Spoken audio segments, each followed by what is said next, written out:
Next जो हमारा topic आता है वो है ग्रोथ की जो दर होती है उसको हम किस तरह से देख सकते हैं।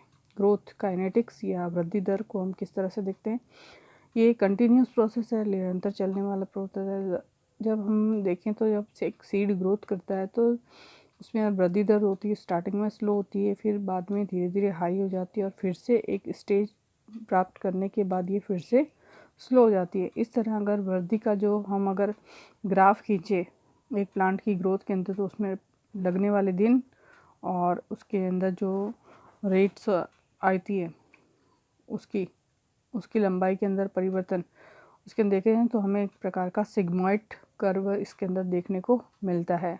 जो इसकी फर्स्ट स्टेज होती है उसको हम लेग पीरियड कहते हैं, जिसके अंदर जो सेल डिवीज़न होता है वो नंबर ऑफ सेल्स इंक्रीज़ होती है और इसको हम ग्रैंड पीरियड ऑफ ग्रोथ भी कहते हैं। समग्र वृद्धि काल भी, तीनों को समग्र वृद्धि काल कहा जाता है, तीनों अवस्थाओं को मिलाकर।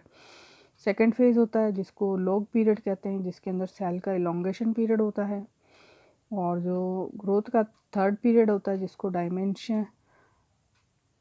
डाइमिनिशिंग पीरियड या न्यून वृद्धि दर या मैचुरेशन ऑफ सेल्स भी कहते हैं। जो कि हमने यहाँ पर फेज़ ऑफ ग्रोथ देखा था, उसी फेज़ ऑफ ग्रोथ की जो स्टेजेस होती है तीनों, उसी को अवस्था को यहाँ पर डायग्राम में अगर उसका आरेख खींचा जाए तो वह सिग्मॉइड या एस शेप्ड में हमें प्राप्त होता है। इस प्रकार इन तीनों अवस्थाओं को, फॉर्मेटिव अवस्था, इलोंगेशन अवस्था और मैचुरेशन अवस्था को, तीनों को ही सम्मिलित रूप से यहाँ पर ग्रैंड पीरियड ऑफ ग्रोथ या समग्र वृद्धि काल के रूप में दर्शाया जाता है।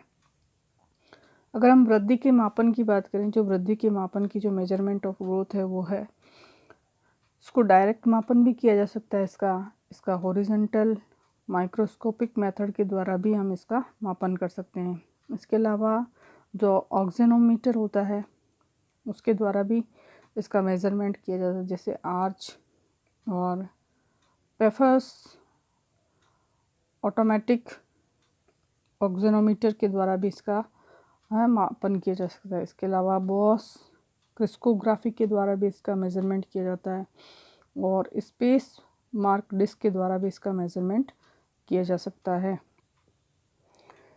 जैसा कि डायग्राम्स के अंदर दिखाया गया है। इस तरह से ये मेज़रमेंट्स के apparatus होते हैं जो कि ग्रोथ को मेजर करने के लिए यूज़ में लाए जाते हैं। जैसे ये वृद्धि मापक यंत्र हैं जो कि क्षैतिज सूक्ष्मदर्शी या चाप सूचक जिसे कहा जाता है। जैसे इसके अंदर जो डायग्राम दिखाया गया उसके अंदर प्लांट की जो ग्रोथ होती है उसी इनिशियल स्टेज के अंदर उसके पहले रीडिंग को नोट कर लिया जाता है और लगभग 1 सप्ताह या 2 सप्ताह या 3 सप्ताह के अंतराल से फिर बारंबार होने वाली वृद्धि को इस मीटर के मापन के द्वारा रीडिंग को नोट कर लिया जाता है। और इस प्रकार हम कह सकते हैं कि जो प्लांट्स के अंदर जो ग्रोथ होती है उसका मेज़रमेंट किया जा सकता है। इसी तरह जो ये पेफर्स की जो ग्रोथ वृद्धि मापी उपकरण है इसका भी हम यहाँ पर डायग्राम के अंदर देख सकते हैं, जिसका उपयोग वृद्धि के मापन के लिए किया जाता है। इसके अलावा वो फैक्टर्स जो कि वृद्धि को प्रभावित करते हैं, ये वृद्धि या विकास को प्रभावित करते हैं, वो अलग अलग तरीके के हो सकते हैं। जैसे एनवायरमेंटल और जेनेटिकल फैक्टर्स होते हैं, ये दोनों ही इंटरनल प्रोसेस के रूप में ग्रोथ और डेवलपमेंट को प्रभावित करते हैं। जैसे अगर हम एक्सटर्नल फैक्टर्स देखें तो ये जो एक्सटर्नल फैक्टर्स हैं वो शारीरिक यानी कि कार्य के रूप में उसको प्रभावित करते हैं। जैसे सबसे पहले हम अगर देखें तो क्लाइमेट है, तो क्लाइमेट ग्रोथ को, प्लांट की ग्रोथ को इफ़ेक्ट करता है। जैसे लाइट है, टेम्परेचर है, वाटर है, एयर है, डे लेंथ है। जैसे जो अगर है ना हम प्लांट्स को देखें तो ज़ीरोफाइटिक कंडीशंस के अंदर प्लांट्स के अंदर जो पाई जाती है उसके अंदर दिन का प्रकाश की लंबाई बहुत अधिक होती है, जिसके कारण जो वाटर ऑब्जर्वेशन की क्रिया ज़्यादा होती है और वाटर ऑब्जर्वेशन की क्रिया ज़्यादा होने के कारण प्लांट्स को वाटर अवेलेबल नहीं होता है। तो उस कंडीशंस के अंदर प्लांट्स के अंदर कुछ जो कंडीशंस होती है कि प्लांट्स के अंदर लेंथ छोटी रह जाती है और प्लांट्स जो है वो अपने वाटर को वेपोरेशन को होने से रोकने के लिए उसे इसको जो लीफ होती है उसको कांटे के अंदर परिवर्तित कर देता है।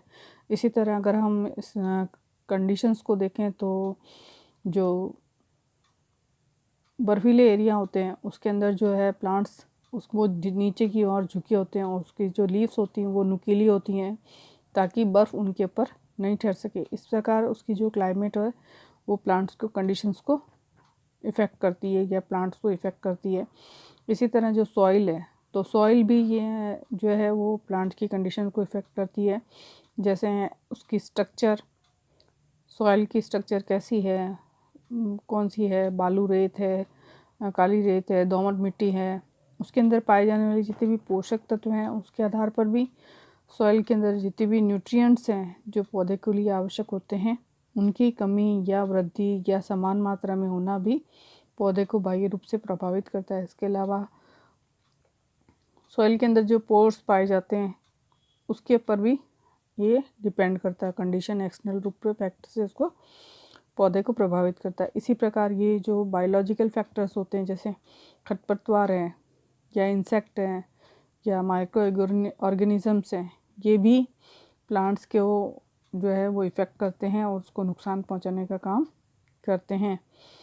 और अगर इंटरनल फैक्टर्स देखें तो इंटरनल फैक्टर्स जो है उसको ये प्लांट्स के अंदर बायोकेमिकल चेंजेस परिवर्तित कर देते हैं।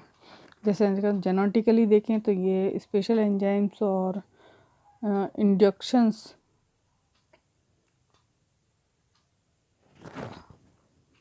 डिप्रेशन का काम करते हैं आनुवंशिक।